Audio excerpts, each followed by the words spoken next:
Recently, you've written a letter to Nancy Pelosi telling her about the problem, and I know that the negotiations are still going on, but could you just kind of explain in terms of what that letter was about and what is it that you're trying to do with respect to Congress?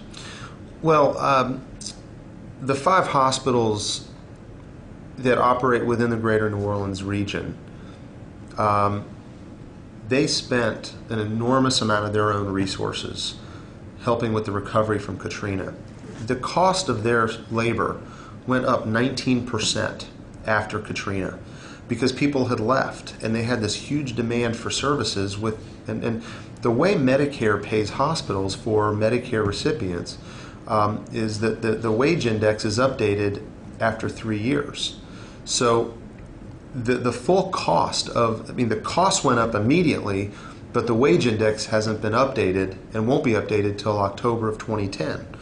So in terms of the fully funding the cost of the growth in expenses. So our position has been that the federal government, we're hoping, will help provide some funds that will reimburse those hospitals for the real costs they've had.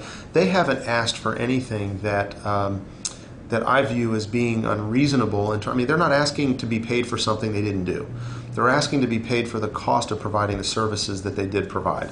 The number's very big. We've had a lot of dialogue about where the number ought to be, but at the end of the day, the United States Senate put money in the Senate in the supplemental appropriations bill to about $300 million. About a half of that would go to the New Orleans hospitals.